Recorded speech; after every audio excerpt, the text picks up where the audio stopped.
வாக்கியம் எப்படி இருக்குன்னு ஒரு அளவீடு செய்து அதெல்லாம் தொடரலாங்க. இன்றைய தினம் இன்னொரு மகிழ்ச்சியான செய்தி, உங்களை பார்க்க வருகிற இந்த நேரத்தில் தான் அந்த நல்ல செய்தி வந்தது. எங்களுடைய தமிழ்நாடு அரசு பள்ளிகளில் பள்ளிக்கல்வித்துறையில் கடந்த ஆண்டை விட இந்த ஆண்டு மாணவர் எண்ணிக்கை அதிகரித்திருக்கிறது. அரசு பள்ளிகளை நோக்கி மாணவர்கள் வருவது அதிகரித்திருக்கிற இந்த மகிழ்ச்சியான செய்தியை உங்கள் மூலமாக உலகத்திற்கு சொல்லிக் கொள்கிறேன். நான் பெரிதும் எதிர்பார்த்தது தொடக்க கல்வி. அந்த தொடக்க கல்வியில் தங்களுடைய குழந்தைகளை வாஞ்சையோடு கொண்டு வந்து பெற்றோர்கள் சேர்த்திருக்கிறார்கள். இந்த தமிழ்நாட்டை பொறுத்த வரைக்கும் அரசு பள்ளிகள் எங்களுடைய கண்கள்னு நான் அடிக்கடி சொல்வேன். இந்த கண்களுக்கு இப்பொழுது புதிய வெளிச்சம் கிடைத்திருக்கிறது. பல்லாயிரக்கணக்கில் பெருகி இருக்கக்கூடிய இந்த புதிய மாணவர்களை வருக வருக என்று வரவேற்கிறேன். அவர்களுடைய வரவு நல்வரவாகட்டும். அடுத்தடுத்து சட்டமன்ற கூட்டத்தொடர் இருக்கு, பட்ஜெட் எல்லாம் இருக்கு. அவர்கள் பெரிதும் எதிர்பார்க்கக்கூடிய, அவர்களுக்கு மகிழ்ச்சி தரக்கூடிய பல அறிவிப்புகளுக்கான ஆய்வு பணியும் போயிட்டு இருக்கு.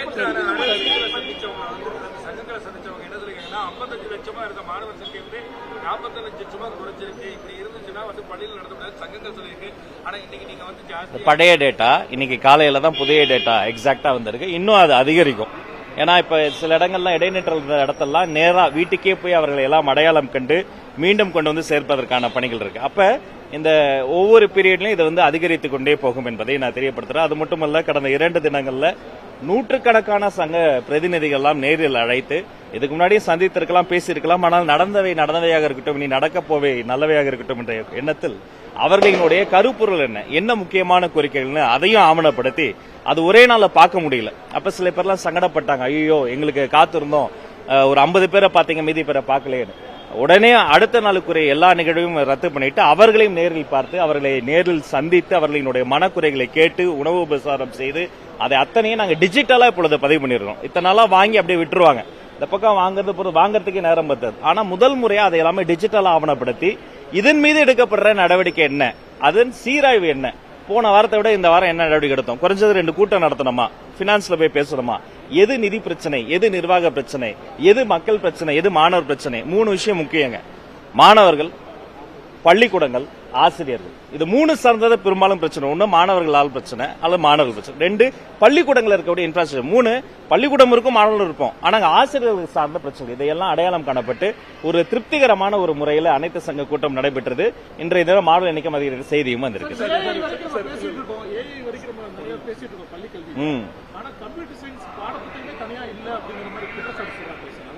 கம்ப்யூட்டர் சயின்ஸை பொறுத்த வரைக்கும் கணினி பயிற்றுனர்களுக்காக பல்வேறு விஷயங்கள் இதற்கு முன்னாடி முன்னெடுத்திருக்கிறாங்க. அதை அவங்க தொடராம விட்டுட்டாங்க. மற்ற மாநிலங்களை ஒப்பீடு செய்கிற பொழுது நம்ம கல்வியில் முன்னோக்கி இருந்தாலும் வெறும் பாட புத்தகம் மட்டும் கிடையாது, அந்த அப்ரோச்சே மாறுது. ஆர்டிபிஷியல் இன்டெலிஜென்ஸ் மட்டும் கிடையாது. ஏற்கனவே குறிப்பிட்டத மாதிரி அவர்கள் அந்த ஏஐ எப்படி பயன்படுத்துறது, ப்ராம்ப்டிங் ரொம்ப முக்கியங்க. அதை கரிக்குலம் கமிட்டியில நான் வலியுறுத்தி இருக்கிறேன். கரிக்குலம் கமிட்டி வேகமாக வேலை செய்யறாங்க. அடுத்தடுத்து 3ஆம் வகுப்பு வரைக்கும் எப்படி டெக்ஸ்ட் புக்கை நம்ம டிஸ்ட்ரிபியூட் பண்ணமோ அதே மாதிரி கம்ப்யூட்டர் சயின்ஸுக்கு தனி புக்கை எல்லாத்துக்குமே நம்ம கொண்டு வரலாம். 6th ஸ்டாண்டர்ட்ல இருந்தே கொண்டு வரலாங்கிறத நாங்க பரிசீலித்து சீக்கிரம் முடிவு சொல்லுவோம். அதை நாங்க கவனத்தில் எடுத்துக் கொண்டு இருக்கிறோம். எஸ், நான் இத்தனை முறை சொல்லியும் அவர்களுக்கு இந்த லீக்கேஜ்னு சொல்லப்படுற அந்த லஞ்ச லாவணிலாம் ஒழித்து கட்டியும் எல்லாம் முறைப்படி இருந்தாதான் சான்று, நீங்க முறை தவறி எதுக்குமே யாருக்குமே ₹1 தர வேண்டாம்னு சொல்லியும் அப்படி பல கோடி ரூபாய் லஞ்சம் வாங்குவதற்கு உறுதுணையாக இருந்த திமுகவினுடைய மாநில பதவியில் இருந்த இடைத்தரகர்லாம் கைது செய்தோம்.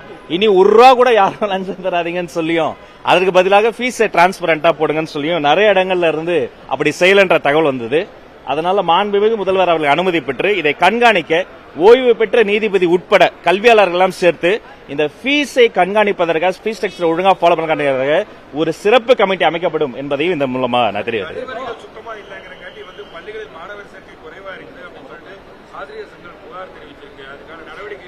நிச்சயமாங்க, கழிப்பறைகள் இது நம்ம வெறுமனே கழிப்பறைகள் கட்டுவதோடு முடிவதில்லை. கழிப்பறைகளை மெயின்டைன் பண்ணணும். நானே முதல் கையெழுத்து 70 கோடி கழிப்பறைகளை தான் போட்டேன். என்ன ப்ராப்ளம்னா அடுத்த மாசம் அதை சரியா மெயின்டைன் பண்ண முடியல.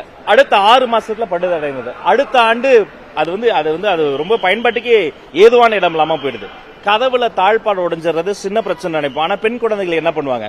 அப்ப இதை முறைப்படுத்தணும்னா மெயின்டெனன்ஸ் அமௌண்ட் அதிகமா வரும். ஒரு சற்றொப்ப நான் சொல்றேன், ஒரு பள்ளிக்கூடத்துக்கு வருஷத்துக்கே 30,000 தான் நீங்க அரசு பள்ளிக்கு மெயின்டெனன்ஸ் கிடைக்கின்ற போது எப்படி அவங்க துப்புரவு தொழிலாளர்கள் நம்ம மாத சம்பளம் தர முடியும்?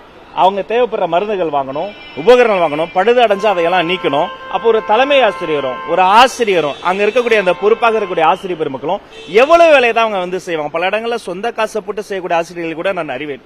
இப்ப மாண்புமிகு முதல்வர்களின் அனுமதி பெற்று இந்த மெயின்டெனன்ஸ் சார்ஜ் அதிகப்படுத்தி இன்னும் தீவிரப்படுத்தி ஒரு கழிப்பறை வந்து எந்த அளவுக்கு முக்கியம்னா வகுப்பறையே இல்லாத ஒரு கழிப்பறை இருக்கு பாருங்க, அதுக்கு கூட ஒரு பயன் இருக்கு. எல்லாரும் பொது கழிப்பிடமா யூஸ் பண்ணலாம். ஆனா கழிப்பறையே இல்லாத வகுப்பறைக்கு எந்த பயனுமே கிடையாது. மாணவர்கள் அந்த இயற்கை உபாதையை கழிக்க வேண்டும். அதற்குண்டான அறிவிப்பு விரைவில் வருங்கிறது தெரியும். நன்றி. கர்நாடக முதல்வரை நேரில் போய் பார்க்கக்கூடிய ஒரு சூழல அந்த மாதிரியான பேச்சுக்கள் போயிட்டு இருக்க சமயத்துல ஜனநாயகன் படத்தை நேரடியா வந்து ஜெயசேனா அப்படிங்கிற கட்சியை சேர்ந்தவர்கள் முதல்வரோட புகைப்படத்தை எரிக்கிறது போன்ற போராட்டங்கள் ஈடுபடுறாங்க. கொஞ்சம் சென்சிட்டிவா போயிட்டு இருக்கு. ரெண்டு விஷயங்க. மாண்புமிகு தமிழ்நாடு முதல்வர் சி ஜோசப் விஜய் அவர்கள் எங்கு கலந்து கொள்வார், என்ன செய்வார் என்பதை அவருடைய அலுவலகம் அவரே அறிவிப்பார். வேறு யாரு சொல்வதும் உறுதி செய்த தகவல் கிடையாது. உறுதி செய்யாத ஸ்பெகுலேஷன் கொடுத்து நம்ம கருத்து சொல்ல வேண்டும். ரெண்டாவது, இது இரு மாநில சம்பந்தப்பட்ட ஒரு சென்சிட்டிவான ப்ராப்ளம். ஒரு திரைப்படத்தை குறித்து அந்த திரைப்படத்தினுடைய ப்ரொடியூசர் இருக்காரு, அந்த திரைப்படத்தினுடைய கலைஞர் இருக்காங்க, அவங்க பேசுவாங்க. நான் பள்ளிக்கல்வித்துறை சார்பாக 2 நாட்கள் பல நிகழ்ச்சிகள் வைத்திருக்கிறேன். அதனால வேறொரு சந்தர்ப்பத்தை பற்றி பேசுவோம். இது சென்சிட்டிவ் ப்ராப்ளம். இதுல நம்ம வந்து அவசரப்பட்டு ஒரு விஷயத்தை நம்ம சொல்லி எந்த மாநில மக்களும் காயப்படுத்தக்கூடாது. முதல்வர் எங்க போறாரா இல்லையாங்கிறது முதல்வரே அறிவிப்பார். நன்றி. நேற்று சொல்லிட்டேன், எந்த செய்தியாளரையும் தாக்குறது, நான் செய்தியாளர்களுடைய அமைச்சர், என்னுடைய டிபார்ட்மெண்ட், அவங்க எந்த கட்சியா இருந்தாலும் என் சொந்த கட்சியாக இருந்தாலுமே அவர்கள் மீது தாக்குதலோ அல்லது வந்து அவங்க மீது வன்முறையோ பிரயோகிப்பதை எல்லளவும் ஏற்றுக்கொள்ள முடியாது. அந்த உண்மைத்தன்மையை விசாரிக்க சொல்லியிருக்கிறேன். அதன் பிறகு கட்சி ரீதியாக அவர்கள் மீது நடவடிக்கை எடுக்கப்படும்.